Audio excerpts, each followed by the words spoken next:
Hello everyone, Phreak here. This is my patch 7.24b patch rundown. This has only been about a week since the real 7.24.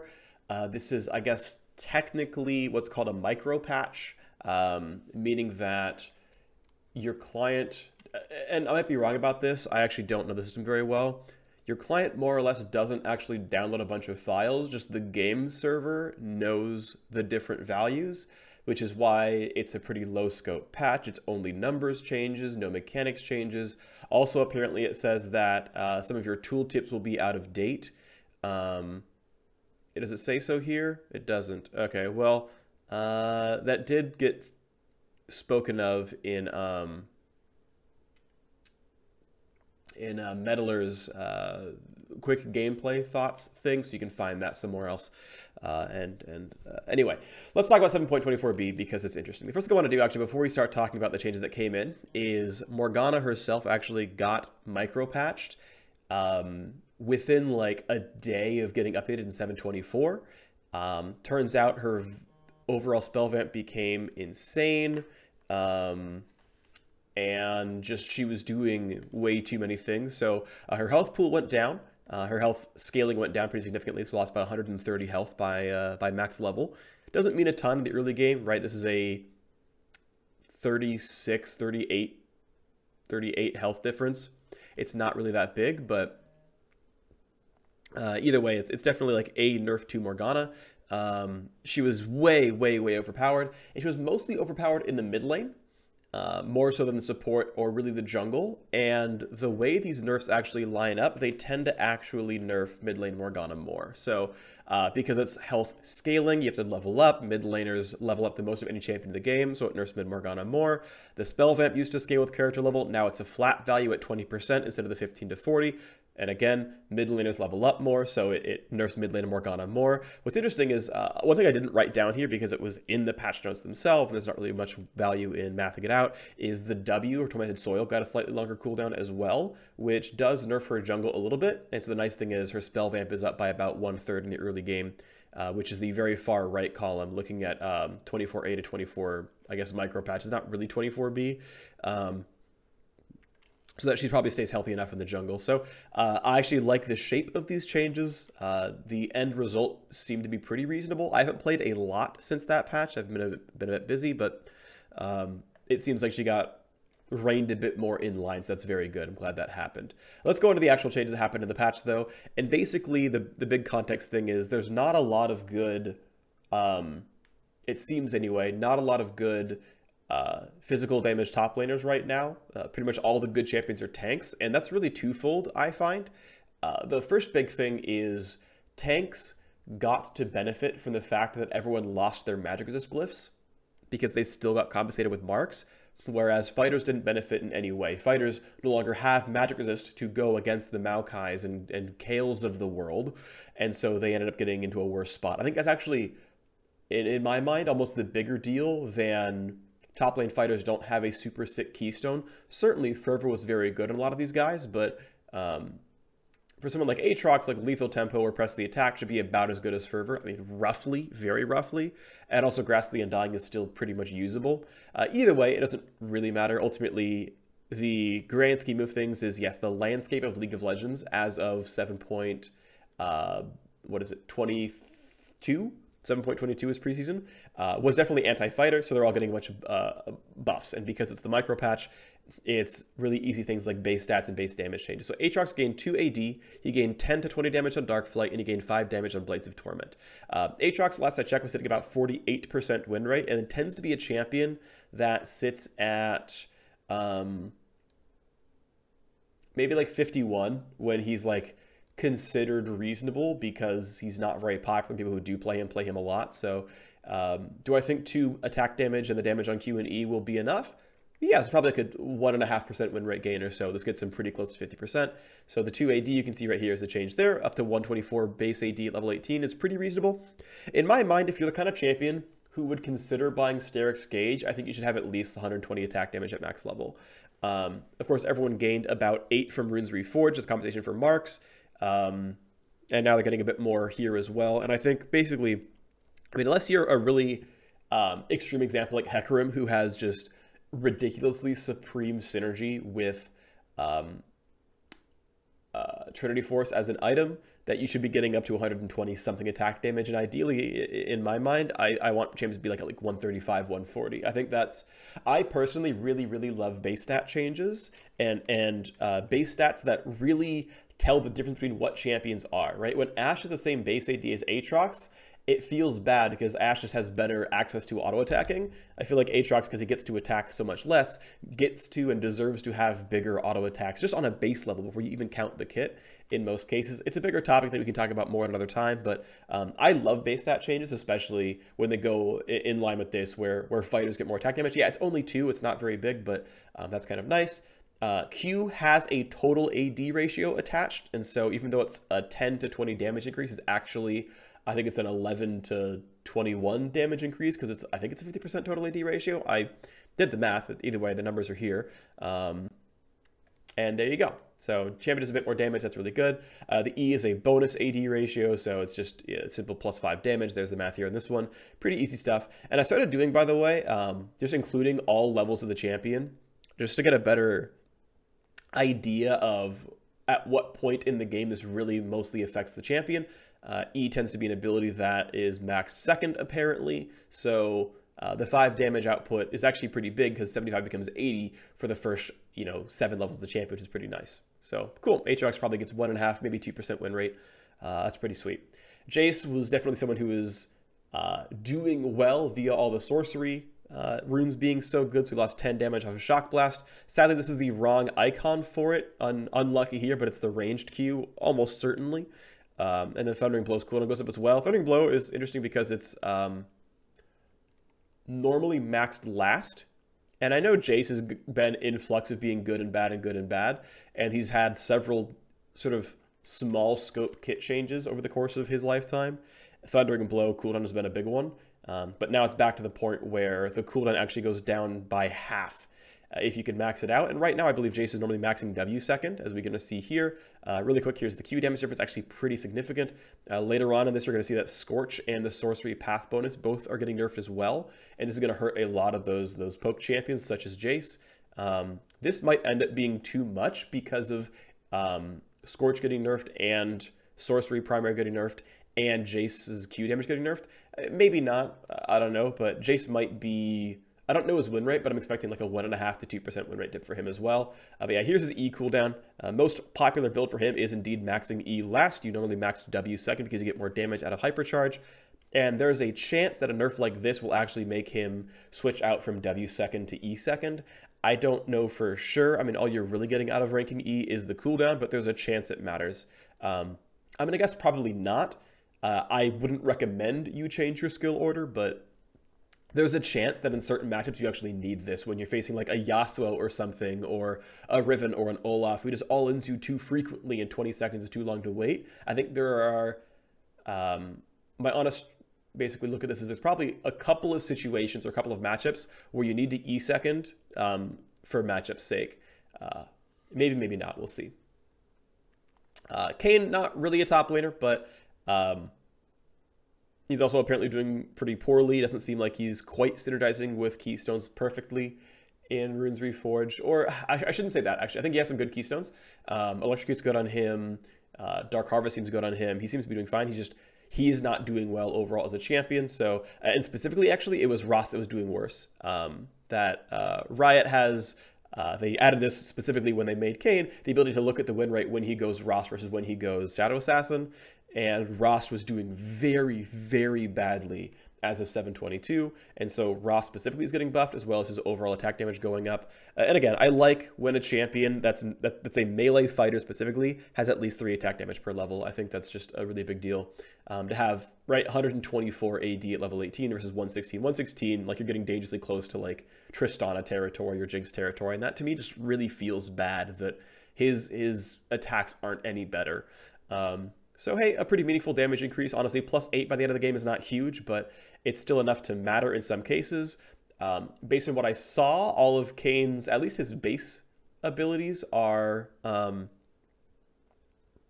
bonus AD ratio, so there weren't any obvious spells to include on this. It might have been that Some of Rost's abilities actually had total AD ratios on them. I didn't check for that.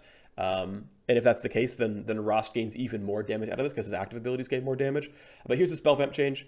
I don't really know the median time that Kayn transforms, but I assumed it had to be at least level 6, so I just didn't count the first 5 levels to be a bit more fair on the data table here. And it's still a pretty substantial healing increase. I mean, level 8 to 10, you're still getting like a 15 to 20% or 15 to 10% healing increase, just flat out. In addition to the fact that he's going to do more damage, maybe not with spells, but basic attacks. And this is a pretty big deal. I mean, even the fact that he has more damage means he can, at certain points, clear a jungle camp one attack faster or something, and it certainly can be pretty meaningful. So these are pretty big. Overall Kayn win rate obviously will, whoops, sorry about that, will very definitely go up. All right, more buffs to Kled.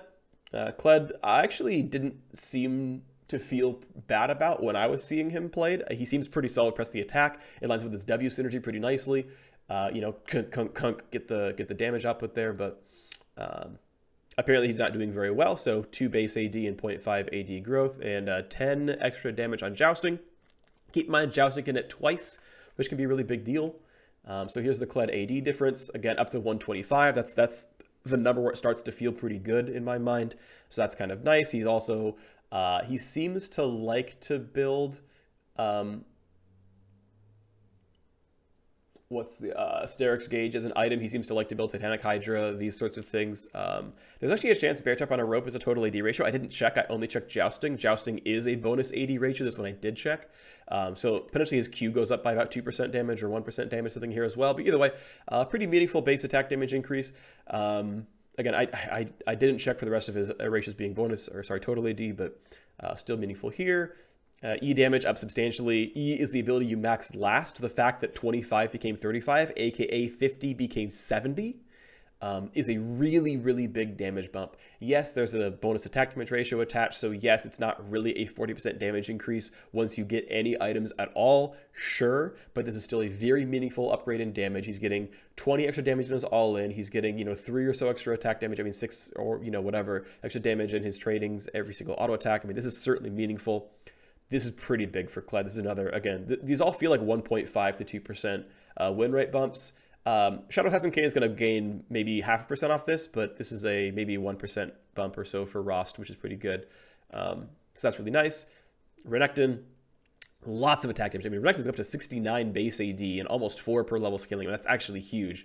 The funny irony with Renekton is his all of his abilities are, I guess except his W, are, well, his Q and E, I should say, are bonus AD ratios. W literally auto attack, so of course.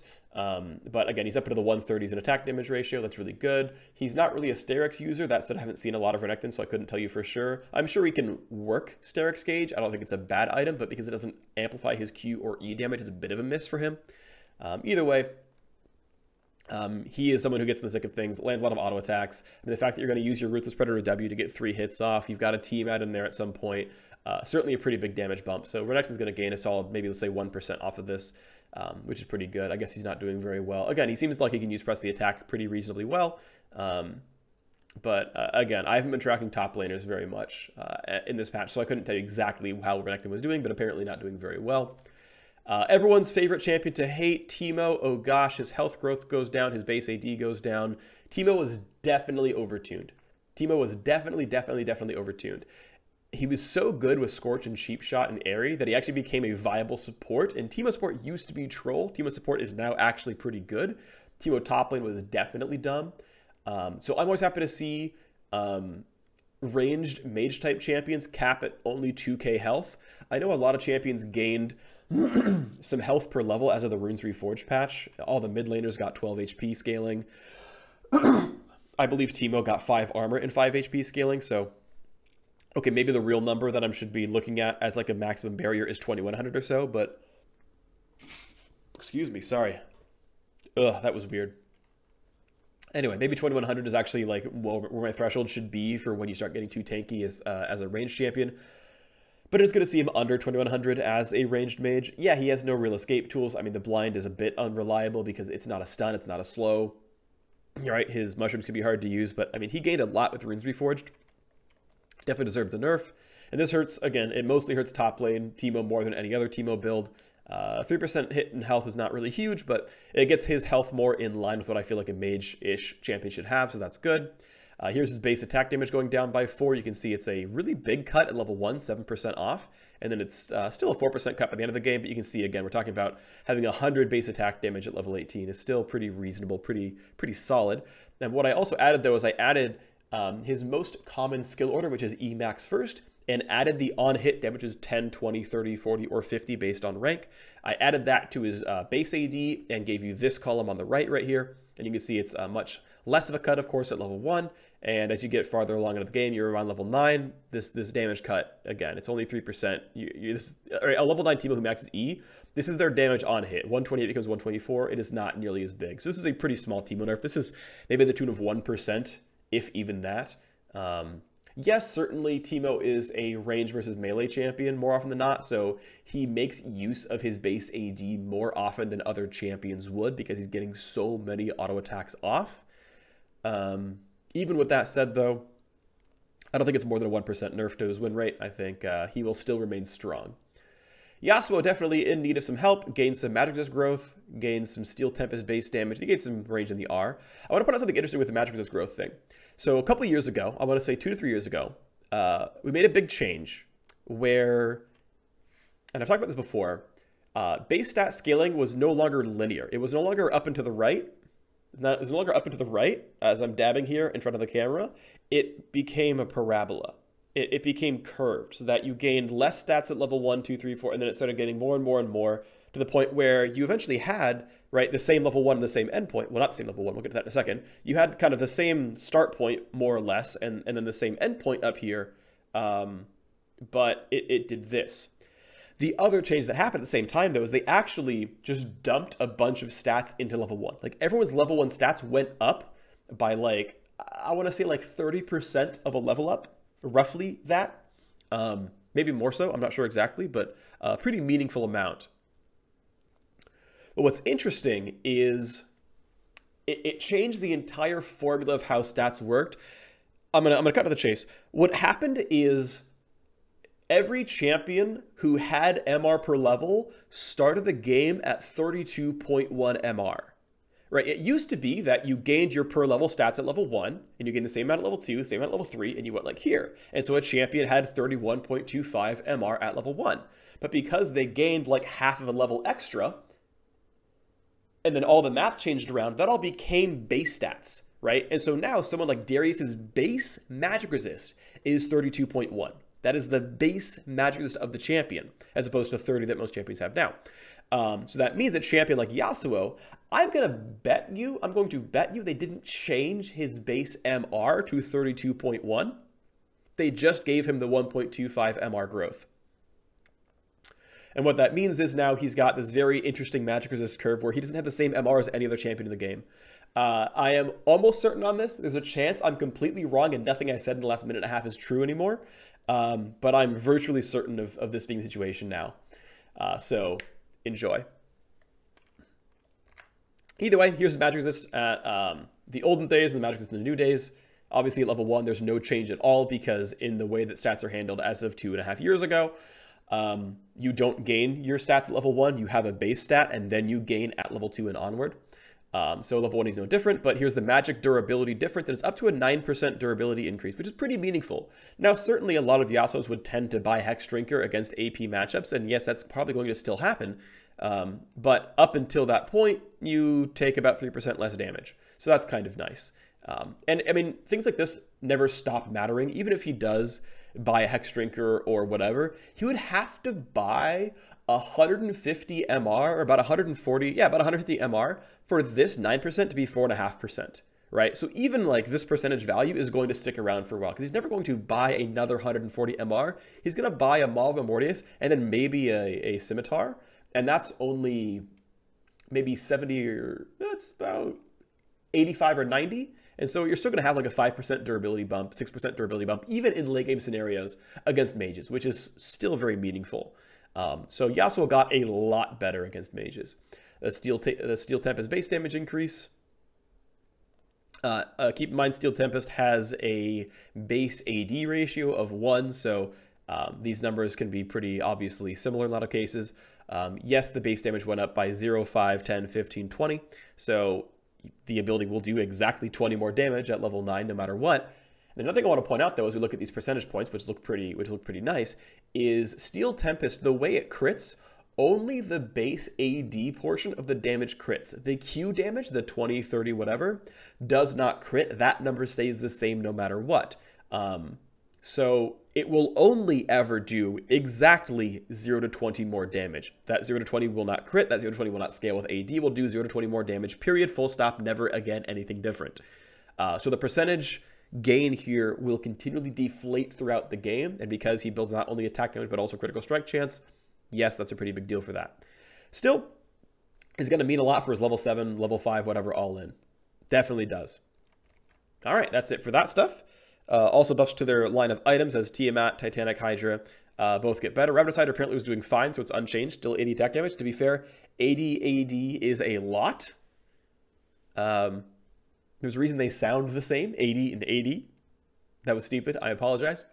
But yeah, basically more buffs for fighters. Fighters have more attack damage. And I love attack damage being the primary stat of fighters and bruisers and juggernauts. And buffing just raw AD is good, in my opinion. I like seeing large attack damage values on champions like that. Especially because when you look at someone like a marksman, their common build items, their common build pass often... it's double zeal item plus an infinity edge. They don't have a lot of attack damage. They're at like 190 AD, and these guys can have like 270, which is really good. I guess there's no real context for this. Is it? No, it's not up there. It's probably at the very top about fighters and whatnot, but basically tank shredding and or bruiser shredding is worse.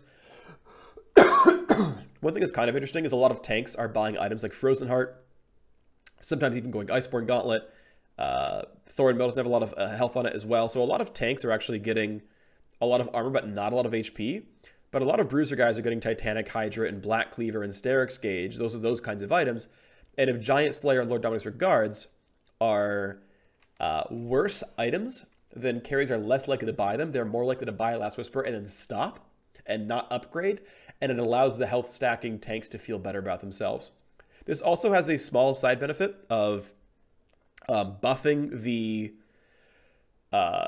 very slightly, but actually buffing the more damage against higher health targets rune in the precision tree for bot lane marksman.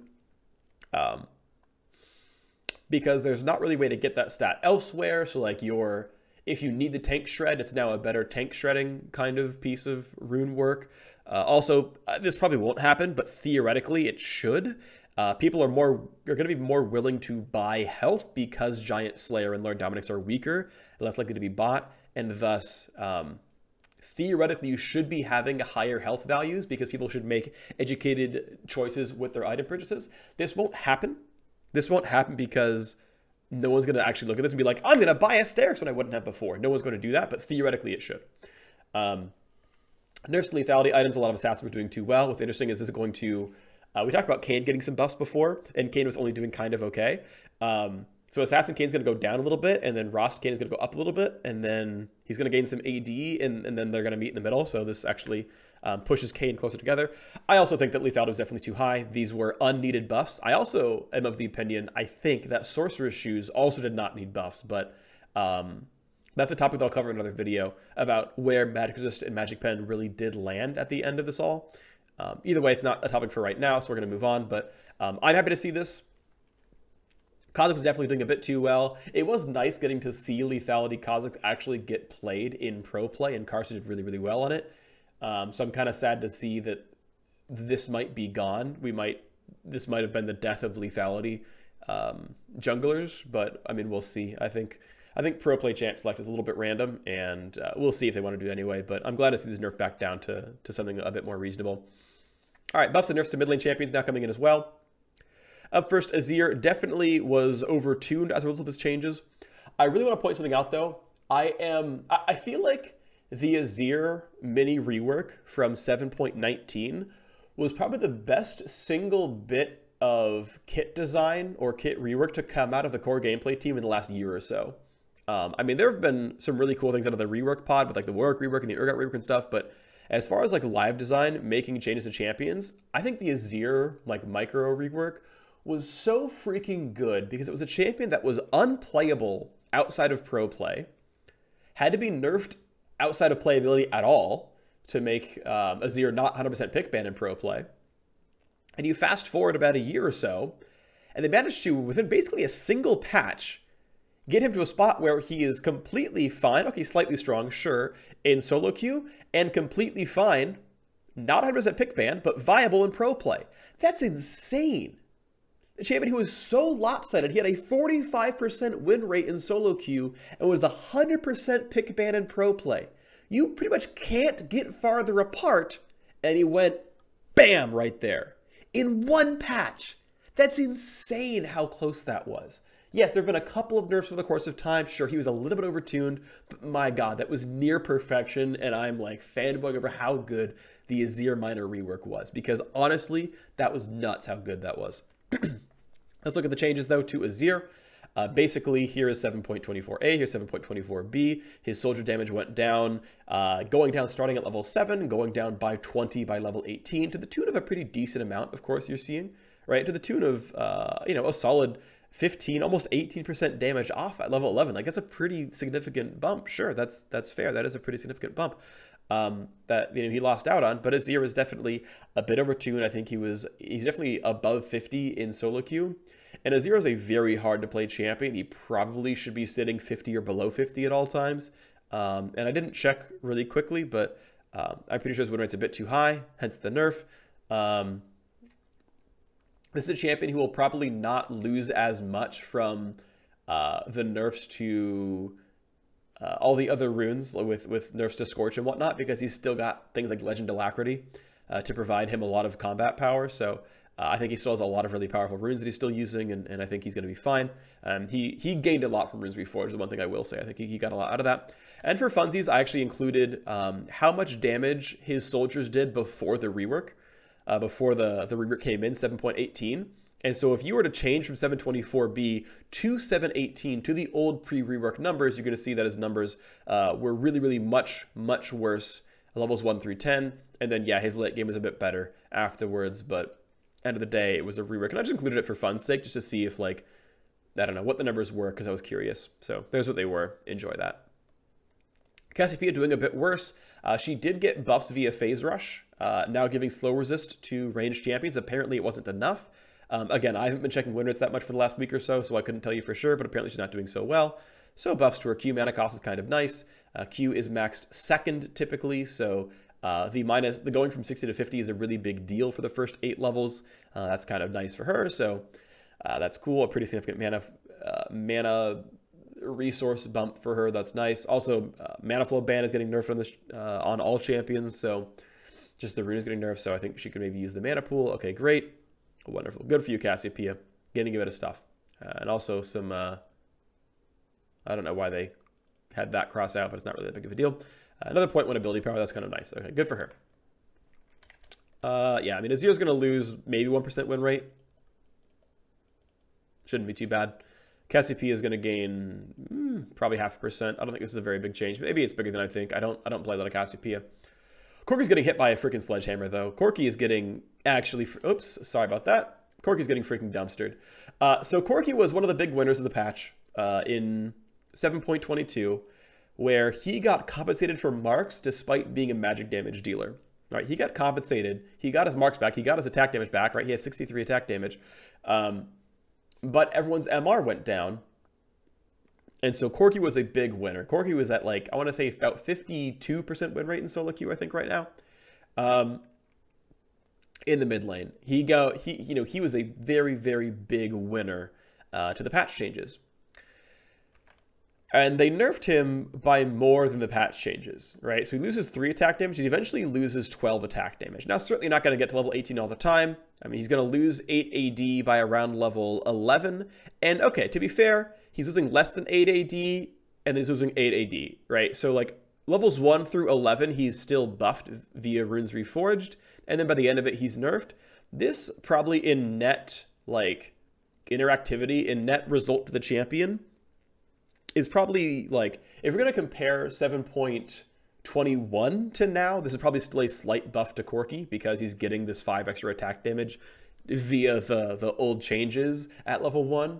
So this is probably still, you know, a slight power buff from old Corki back in the day, Corki from Worlds.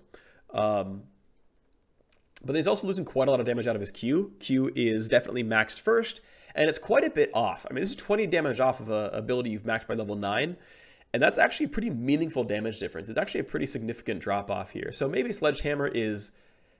And actually, no, I still want to say Sledgehammer, because even though you can go back and say, oh, well, if you look at 7.18 and you look at this patch now, you know, this isn't so big, whatever, whatever.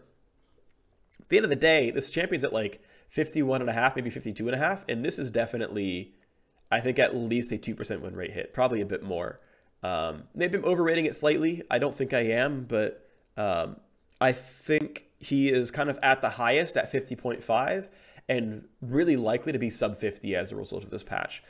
He's definitely, he was, I think, fringe viable, but I think he's definitely gone from bot lane. I would actually like to see Corki be in a world where some of his scalings are a bit lower on the base damage and a bit higher on attack damage and ability power, just so that you can start bridging the gap between mid lane and bot lane Corki, because their gold income is going to be about the same.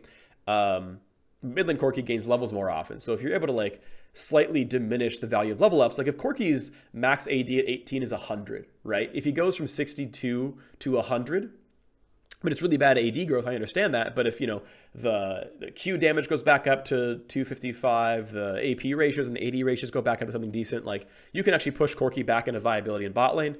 At some point, I assume designers might try to do that, you know, eventually at some point in time, but not going to happen here. He's gone for now. I think he's still viable mid lane, to be honest.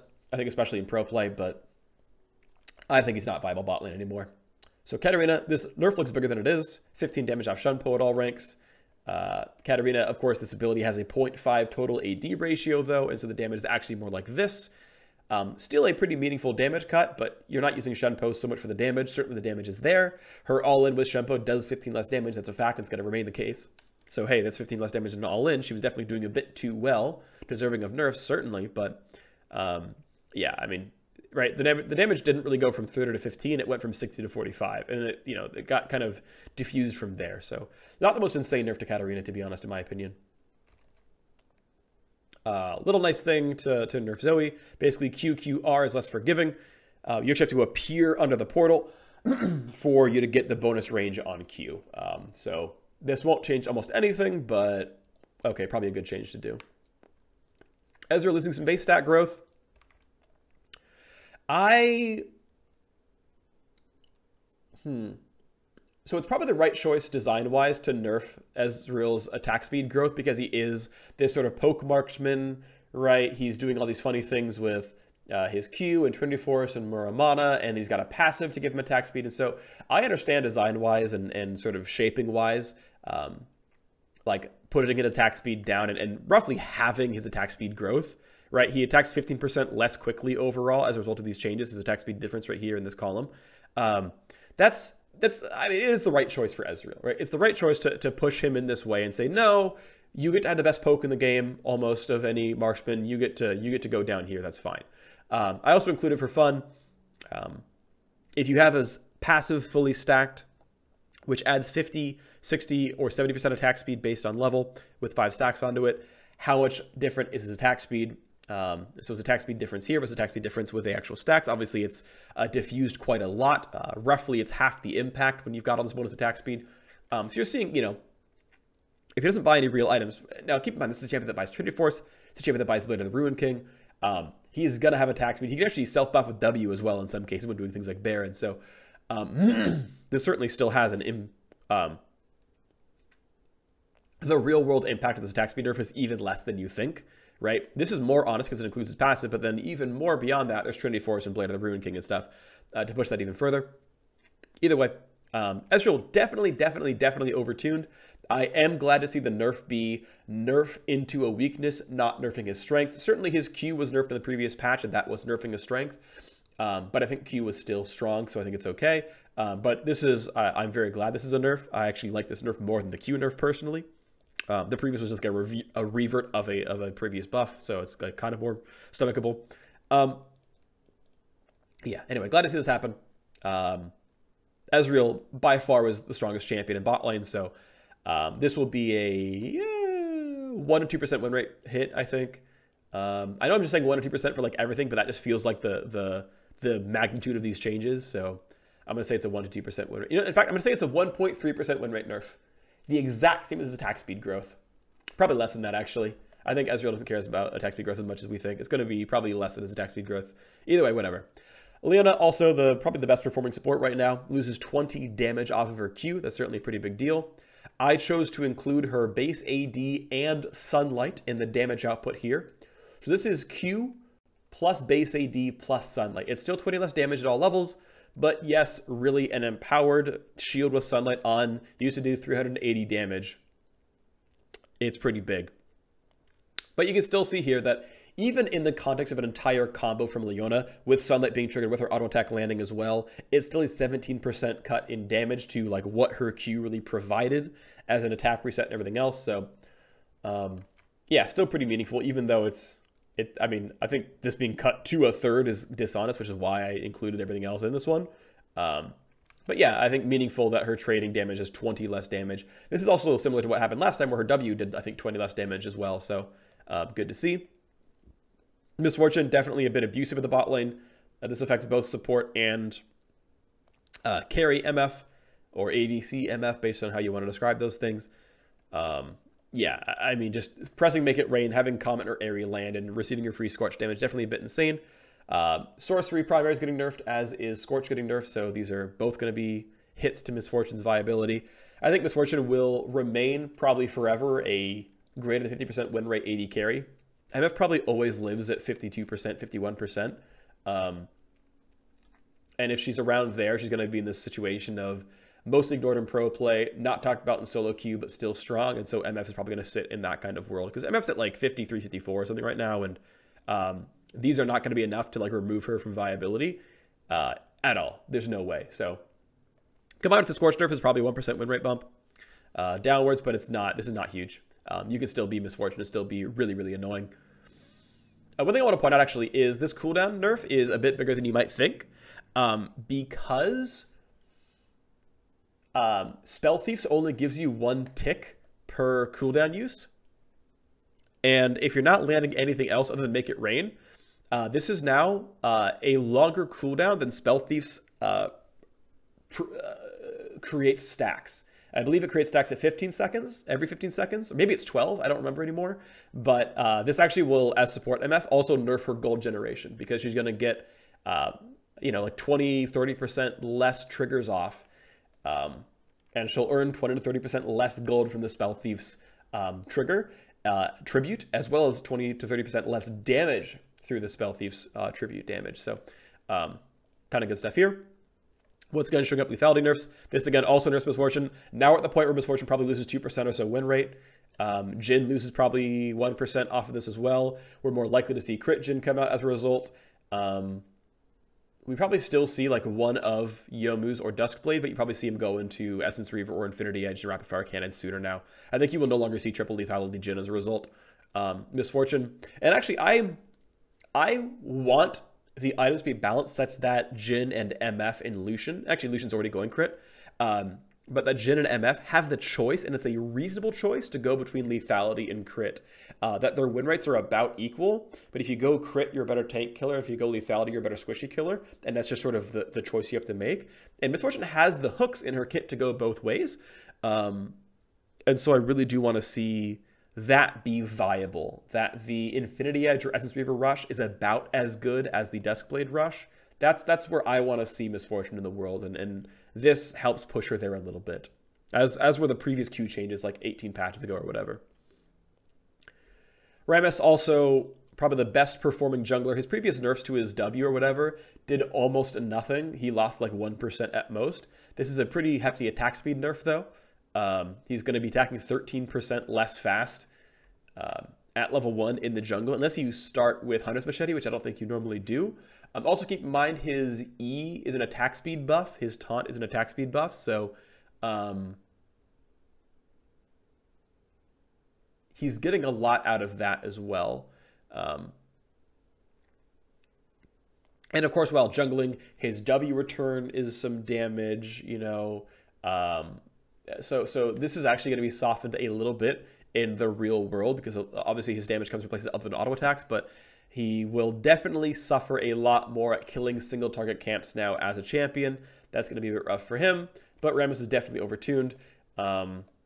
As we kind of saw, he wasn't really pro play viable. He got one pick, but he didn't win. And I mean, it's a single game sample size. I'm not going to say he's not actually pro play viable, but clearly none of the pros really wanted to play Rammus. This will continue to further that thought. I would not expect to see much Rammus in pro play outside of people really discovering how to make jungle Rammus work well. Like, I think jungle Rammus, by the way, will still be very strong. I think it's probably like a 1.5%, 2% win rate bump downwards on him because of clear speed. No, I'm going to say 1%. It's like a 1% win rate nerf because of his clear speed hit. But Rammus is still going to be Rammus. He's still going to be able to gank you, and he'll still be pretty powerful.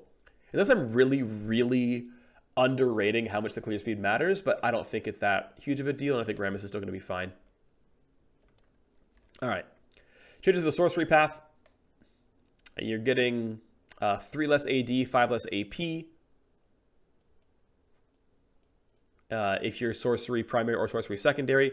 Basically, it was what's interesting now is actually now Inspiration Domination has a lot more attack damage and ability power. But basically, sorcery secondary was pretty much by far the best secondary path on almost every champion. They nerfed Celerity 2 patches ago. That was a really good change. Or whatever, yeah. They nerfed Celerity, which is a really, really big change because Celerity is overpowered. Nerfing Mana Flow Band is a nice thing because I don't think it was actually really OP, but it was definitely getting abused in pro play that every single champion is basically going Scorch or Airy plus Mana Flow Band, or sorry, they're running Comet or Airy plus Mana Flow Band plus Scorch and just playing Poke forever. And I don't think Poke was always definitely for sure the best play style. I just think it's the first play style people saw, and then everyone just copied Korea because they copied Korea. Keep in mind, like, only China really scrimmed before All-Stars. Korea did actually take Rift Rivals somewhat seriously, so they were actually trying pretty hard to find the best and the most optimal strategies. But what's funny is generally speaking, throughout pro gaming, Korea tends to not be the innovators. Looking at all the other esports that I've watched and followed and whatnot, the only time people really beat Koreans was inventing new strategies, which the Koreans then adopted. And I'm talking on a very general level. Obviously, there are exceptions and whatnot, but generally speaking, the Western audiences tend to be the innovators, and Koreans tend to be, and this is like, I'm going to get kind of off topic, but this is kind of true. And again, it's a very broad statement. There are obviously exceptions here. But Koreans tend to be culturally much more about incremental growth, about being grinders, about, you know, putting in the time, playing another 15 games of solo queue than the other guy, and getting that little bit better at that one thing. They don't tend to be the explorers. That's just not really how Korean players tend to operate in the general sense. And so I was a little bit sad to see that really no one tried to innovate that much at All-Stars. We did see a few teams not go for poke. They went for hard engaged teams. They ran double tank. They ran Righteous Glories. They were running the Tom Kenshin and whatnot. And they weren't playing Varus every game. They were seeing like a bunch of Tristanas, and we saw, I forget if we actually saw a Twitch or not, but we saw the non-poke teams do really well at All-Stars. Again, because only China really scrimmed, when you're looking at NA and EU and everything else, it's like, yeah, Yankos never played against Zoe before. He didn't scrim, right? They never tried it or practiced it. BOE probably hadn't played the matchup that much, I guess, right? And none of these guys actually got any comps ready. They're not practicing with the teams together. So it's like, oh, the Koreans ran this. Let's just copy their champ select. This works for them. And so it made a lot of sense that the metagame was pretty stagnant around All-Stars. Ultimately, again, I'm going to circle back to, I don't think poke was actually that OP as a strat. It was certainly a viable strategy, but I don't think it was the only strategy by any means. I don't think these nerfs are so big that they will destroy the ability to play poke. These two changes have a really big impact in mage versus melee matchups. These are really substantial. These will also do quite a bit to nerf poke supports. And certainly Mana Flow Band was very, very strong, but statistically, Mana Flow Band was of actually a pretty similar power level to the other runes it was competing against. Mana Flow Band tended to be about as good as Nullifying Orb in the mid lane. Because turns out, Cassiopeias and Rises like to all-in you, and when you have 130 extra health from Nullifying Orb, that's a really big deal. And like pros know how to manage their mana pools, right? Like pros in a way don't need mana as much as other people. So I don't know. Whatever. This isn't going to be a huge deal. Mana flow band will end up being less viable than everyone, obviously. Still pickable. Scorch definitely going to have some impact as well. And what's interesting is at least for generic solo queue play, Gathering Storm, the gain extra attack damage and ability power every 10 minutes, often outperforms Scorch win rate wise, even on champions who had some level of poke. And basically what it came down to, it seems like, is once you got later on to the game, you just rather have 30 ability power on your full combo than 60 damage or 50 damage or whatever on one ability every like 20 seconds or whatever. So if you're gonna go and pick runes purely based on win rates, I think you're gonna be much less likely to run Scorch. I'm happy to see this nerf come through though, because Water Walking is basically the least useful rune in the game because it's completely overpowered by overpowered by Scorch and Gathering Storm, and so Scorch coming down, maybe we'll see a few more players go Water Walking.